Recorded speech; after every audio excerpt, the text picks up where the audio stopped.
बिस्मिल्लाहिर्रहमानिर्रहीम। अस्सलाम वालेकुम। केमिस्ट्री क्लास 10 का चैप्टर 1 हम कर रहे हैं, केमिकल इक्विलिब्रियम। इसका सेक्शन बी है। सेक्शन बी में हम क्वेश्चन नंबर 10 करेंगे। क्वेश्चन नंबर 10 क्या है?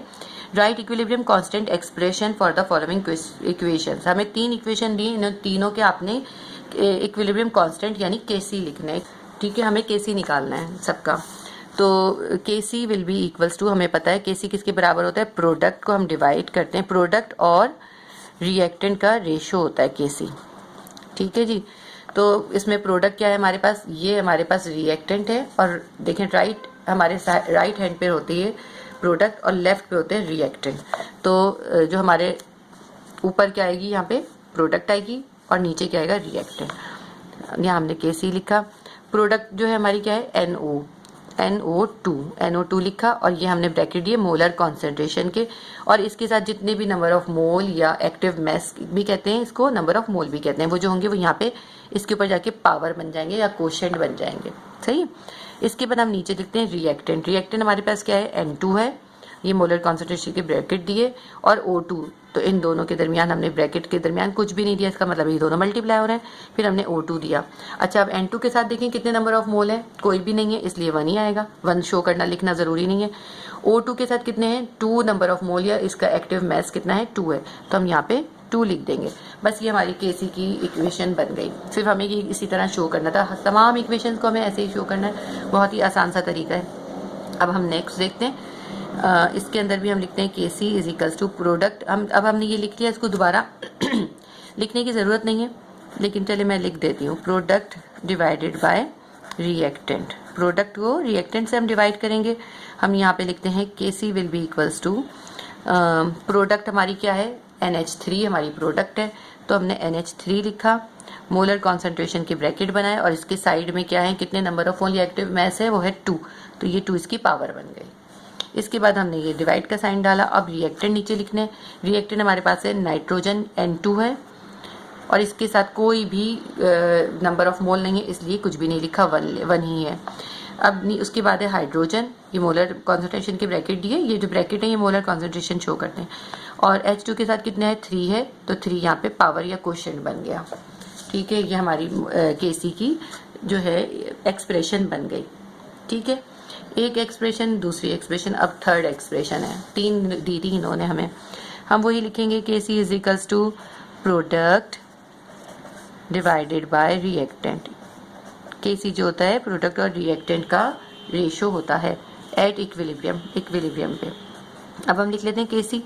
यहाँ पे ऊपर क्या आना है? प्रोडक्ट आना है। ये है प्रोडक्ट और ये है रिएक्टेंट। तो प्रोडक्ट कितना है? HBr है, ये मोलर कॉन्सेंट्रेशन के ब्रैकेट दिए। HBr के साथ कितने नंबर ऑफ मोल हैं? 2 हैं, 2 इसकी पावर या कोशेंट बन गए। फिर हमने डिवाइड का साइन डाला, नीचे हमें लिखने रिएक्टेंट। रिएक्टेंट क्या है? H2 है हमारे पास, मोलर कॉन्सेंट्रेशन के ब्रैकेट दिए, और इसके दरमियान कोई साइन नहीं देंगे। फिर हमने Br2 दिया। इन दोनों के साथ 1 और 1 है, और 1 और 1 हमने शो करने की ज़रूरत नहीं होती, तो हमारा HBr के पर पावर 2 आ गई, और H2 और Br2 के ऊपर नीचे रिएक्टेंट पे कोई पावर नहीं आएगी। ये भी हमारी एक हो गई, दूसरी हो गई, और ये तीसरी हो गई। तीनों हमने कर ली। ये हमारा सॉल्व हो गया। क्वेश्चन नंबर 10 चैप्टर 1 में सेक्शन सी के डिटेल क्वेश्चन है। डिटेल क्वेश्चन में से एक हम क्वेश्चन नंबर 4 करेंगे और एक क्वेश्चन नंबर 5 करेंगे। क्वेश्चन नंबर 4 है हमारे पास, how can you predict the following stages of a reaction by comparing the values of KC and QC. कहते हैं केसी और क्यूसी की वैल्यू को कंपेयर करते हुए बताएं कि रिएक्शन जो है वो फॉरवर्ड हो रहा होगा या रिएक्शन रिवर्स हो रहा होगा। तो हमें एक रिएक्शन इन्होंने फॉरवर्ड का पूछा है, एक रिएक्शन नंबर 2 पूछा है रिवर्स रिएक्शन का। तो मैं आपको बताती हूँ किस तरह से हम निकालेंगे। देखिए, जब भी क्यूसी की वैल्यू जो होगी केसी से लेसर होगी, तो हमेशा फॉरवर्ड रिएक्शन होगा। ठीक है, तो अब पहला ऑप्शन इन्होंने फॉरवर्ड रिएक्शन का दिया था, तो इसका आंसर क्या आएगा? क्यूसी इज लेसर देन केसी। तो उन्होंने सिर्फ यही पूछा था कि आपने ये बताना है कि फॉरवर्ड रिएक्शन है तो क्यूसी और केसी में क्या रिलेशन होगा। तो क्या होगा? क्यूसी जो होगा वो लेसर होगा, कम होगा केसी से। और सेकंड ऑप्शन इन्होंने दिया था कि रिवर्स अगर रिएक्शन हो रहा है तो क्या होगी वैल्यू। तो जब रिवर्स रिएक्शन होता है तो क्यूसी हमेशा ग्रेटर होता है केसी से, तो हम लिख देंगे क्यूसी इज ग्रेटर देन केसी। ठीक है, तो हमारे पास नंबर 1 का आंसर आएगा क्यूसी के लेसर का साइन आएगा क्यूसी के साथ, QC is lesser than KC. और नंबर 2 का हमारे पास आएगा answer QC is greater than KC when reverse reaction. अगर QC और KC इक्वल हो तो कौन सा रिएक्शन होता है, तो स्टेबल होता है। ये इन्होंने हमसे क्वेश्चन नहीं करा था, इन्होंने क्वेश्चन हमसे फॉरवर्ड और रिवर्स का किया था। हमारे पास आंसर क्या है, पहला था कि फॉरवर्ड रिएक्शन हो रहा है तो क्या होगा, तो हम लिखेंगे QC will be lesser than KC। आप इसको वर्ड में भी लिख सकते हैं, तो in forward reaction QC will be lesser than KC, इस तरह भी लिख सकते हैं, ठीक है।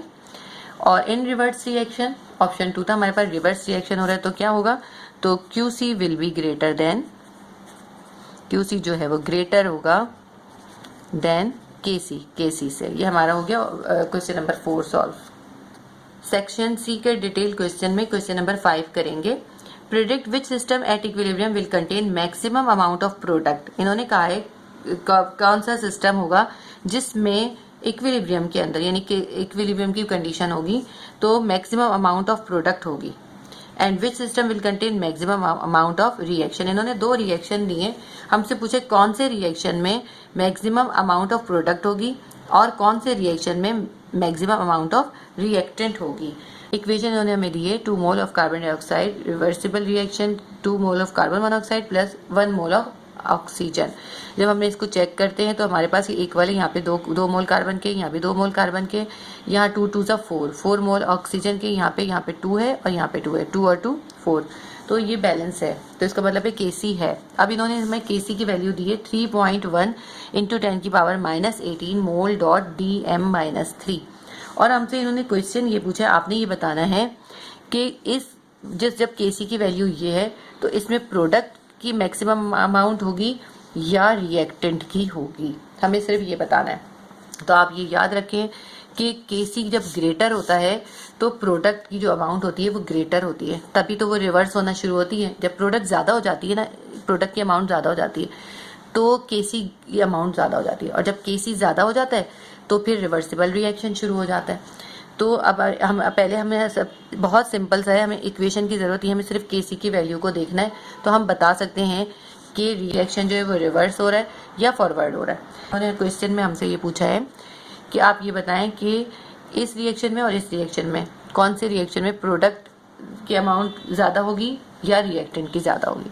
तो हम KC को देखकर ही ये बताएंगे। देखिए, अगर KC की वैल्यू जो है वो लेस होगी, कम होगी, बहुत कम होगी, KC की वैल्यू कम होगी, इसका मतलब है प्रोडक्ट जो है हमारे पास कम होगा और रिएक्टेंट ज़्यादा होगा। KC कब कम होता है, जब रिएक्टेंट ज़्यादा होता है। तो अब इसमें KC की पहले वैल्यू देख लेते हैं क्या है। KC की वैल्यू है 3.1 × 10 की पावर -18। अब ये देखने में तो बड़ी ही लग रही है, लेकिन ये पावर जो है माइनस में है। पावर जब भी माइनस में होती है इसका मतलब है इसका पॉइंट जो है यहाँ पे 17 डिजिट तक इधर जाएगा।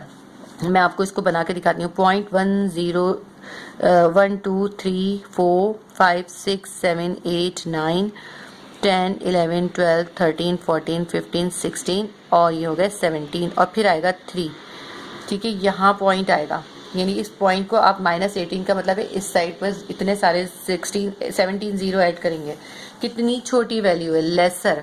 तो KC कैसा है, लेसर। तो हम जब KC लेसर होता है तो क्या होता है, हमारे पास रिएक्टेंट ग्रेटर होता है, रिएक्टेंट की मैक्सिमम अमाउंट होती है। तो हम लिख लेते हैं व्हेन KC इज लेसर, जब इज लेस कम होता है या 1 से कम होता है, लेस देन 1 से कम होता है। देखें ये 1 से ही कम है, बहुत छोटा है।